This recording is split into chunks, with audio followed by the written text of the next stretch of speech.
And are you refreshed? Good. Now what? On the aisle, right here? About the grid. And I had a lot of questions about the grid, and I've been playing with it since we began yesterday. And just playing with different ways of getting into the grid and feeling the grid and filling the grid. And so I'm Well, playing. let's just use one word for that, and that's preparing the grid, because you're always in it. Okay. In other words, your grid is your point of attraction. It's like the framework that's going to fill in with the details. So you've got this general vibration going on, this primary vibration going on, which is your point of attraction, which is what the grid is. And so when we talk about preparing the grid, we're talking about deliberately achieving a vibrational stance or deliberately releasing resistance that allows the vibration to raise. Yeah.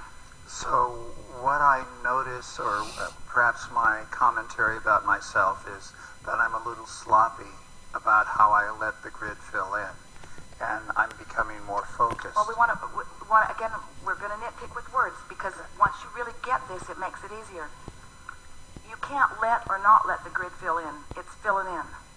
So what you mean is, I'm a little sloppy about my point of attraction. Right. Because I think all over the place. I'm not thinking and feeling deliberately. Right. Cut it out. That's certainly the goal. So what I'm thinking of are different ways, and I'd like to go through the process that I'm developing about this. Okay. And so the first step for my process is to be aware that there is a grid, that it's full of energy formations, and that grid is something I want to pay attention to. And would you say, because we would, that your grid, therefore, is a vibrational state of being, and it equals your beliefs? Because a belief is just a thought you keep thinking. Right. And a belief is a habit of thought. So your grid really is your beliefs. So I've never... That was good.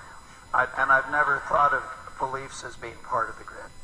So that's Well, an interesting... but you got to feel the logic of it. Right. If a belief is a thought that you think, Right. and a thought that you think is the reason for your vibration, and your vibration is your point of attraction, and that's the same label that we're giving to the grid, then your grid equals the set of beliefs that are active within you. Let's Right. begin again. Right. Let's make it really, really accurate. Active beliefs. Your grid equals your active beliefs. Because you might have believed something, and you might still believe it if somebody reminds you of it, but if it's not active within you, then it is not affecting your point of attraction. So active beliefs equal your grid. So as I focus on my beliefs, and as I activate more empowering beliefs, that those become active in my grid, Yeah. and the energy of my grid becomes a higher energy. Yes, that is absolutely accurate. There's another way to do that, though, also. It's not just focusing on empowering beliefs and thereby raising your vibration. It's the absence of disempowering beliefs. In other words, your cork floats. That's up there where the pure positive energy is. You can hold it under the water. That's what negative emotion is. But when you let go of it, it's going to bob right back to the surface. So we must be accurate. When you meditate and stop thought, you stop resistant thought. And when you stop resistant thought, your vibration raises, and your grid is in the position that you would like it to be to fill in with things wanted. That's why, have you ever experienced meditation? You're determined to quiet your mind, but you can't, because thoughts keep flooding into your mind. As Esther sat to meditate in the very first time after she had been encouraged to do so by Theo, she was just counting her breath. And right away she felt that detached state. She released thought so quickly, and her vibration raised, and she could feel that energy feeling in her body. And as she and Jerry meditated over the next several months, 9 months, during much of that time, we were speaking to Esther. We were projecting those blocks of thought. And she was translating them. The thoughts were flooding into her mind, but she thought it was her own mind chattering. So she would just breathe more to get rid of us. So what happens to you often when you get your vibration up there, you begin receiving the streams of thought. Right. Right.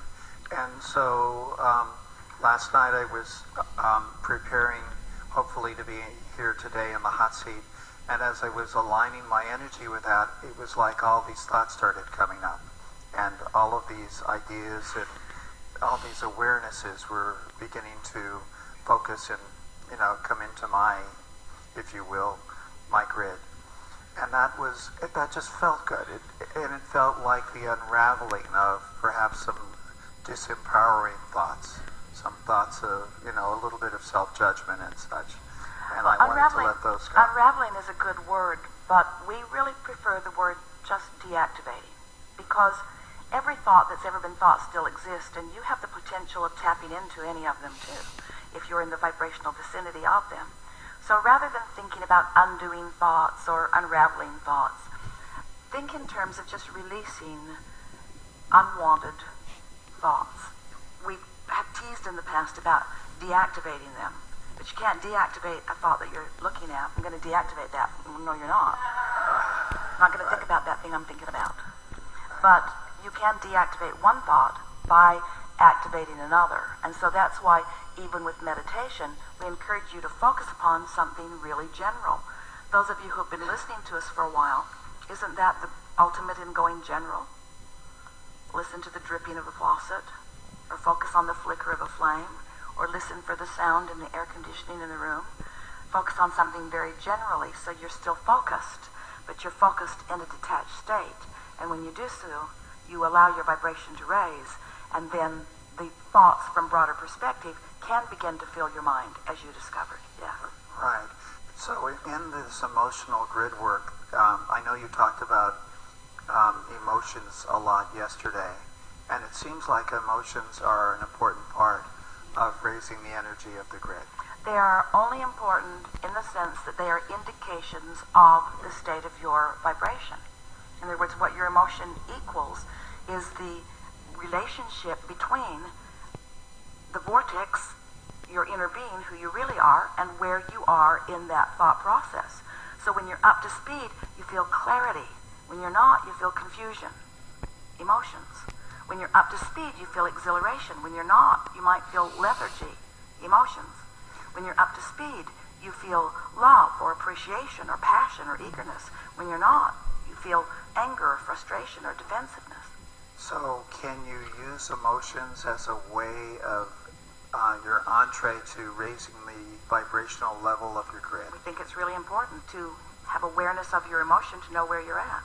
There are two ways to know the vibrational content of your grid. One, emotion, how you feel. Two, what's manifesting. And emotions are really the better way because it's pre-manifestation. In other words, it's a lot easier to refocus in the absence of a manifestation that you don't want, just in the feeling of it, than it is in the full manifestation, because manifestations get your attention. Right. So if you don't do the work through the emotions, then don't worry, it will get bigger. You'll get the manifestation. Yes. So I'm wondering then, if I delight myself with music or doing something that really makes me feel wonderful, perfect, then that is the clue that I've already raised my vibrational grid. Yeah, that's often why you're drawn to music. It just feels good. Right. And it's interesting because everything that you think you want is because you think you will feel better in the having of it. And isn't it nice when you figure out how to feel good just because you want to? Right. You've got control of your vibration. Then you've got control of your point of attraction. Then you've got control of your manifestation. Right.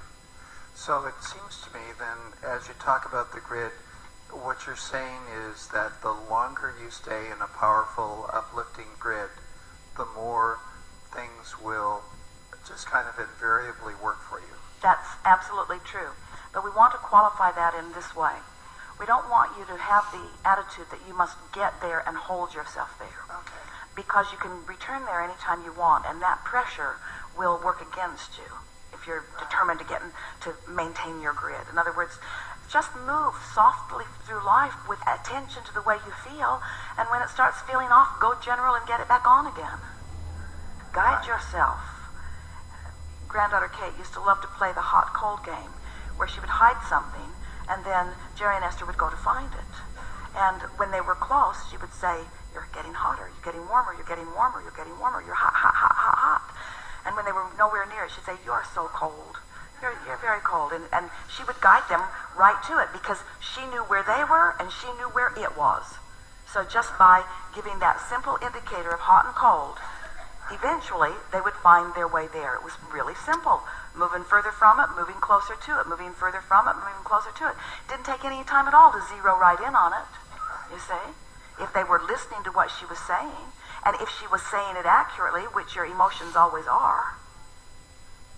Right. So there's a lot of trust that I can have in my emotions. Well, you'll have to teach the trust to yourself. We don't expect you to take our word for it. But if you don't trust your emotion, you've got nothing. Because that is the guidance. Your emotions are your clear indicator between where you want to be and where you are. Right. It could not be simpler.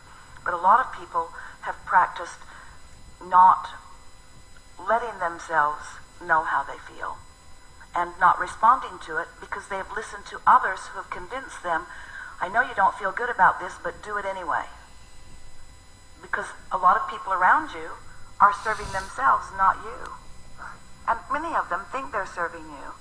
They believe that your life should be hard in order to teach you the lessons that they have learned.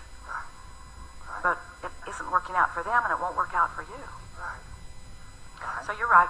Trust or faith is involved. But it doesn't take much, because when you play with this just a little bit, the universe will give you the evidence that will give you the knowing, and then you're off and running. Right. And that evidence will be in the form of a feeling of what? Resonance, as you were saying earlier? At first you'll feel emotion about it, and we like to say that the emotion is the first manifestation of it. In other words, when you receive an emotion, your grid is beginning to fill in already with energy, or the energy of the vortex and the energy of your grid are joining one another, and that's that feeling of resonance, that's feeling of love, that's that feeling of appreciation. And as you're able to maintain that just for a little while, then more evidence comes, like words from others, or ideas flow into your mind, or impulses to do something come to you. So that sounds like a good description of what you mean by resonance. Yeah, we think so. Yeah. And so resonance is kind of like this appreciation, this connection with the vortex. Let's define resonance. Resonance is the conscious awareness of a good feeling. And therefore, it's the conscious awareness that I, in this moment, am vibrationally equivalent to my vortex, to my source. Resonant. So it's that harmonic sense. Yeah. You used the word harmonic earlier today, and it felt very, just connected, just very, like there's a energy matrix, if you will, of just a joining of the vortex and the grid in a way that feels so uplifting. Good. It's good to introduce the word harmonic here also, because in harmony, often it's different notes, but they are resonant. Right. They all fit together. So in this whole piece, there's a lot of sound-like qualities. I mean, we're talking harmonics, we're talking resonance, and it almost feels like we're describing sound, but you're well, really we aren't talking... really, but humans understand the vibration of sound sooner than they understand the vibration of sight or the vibration of smell.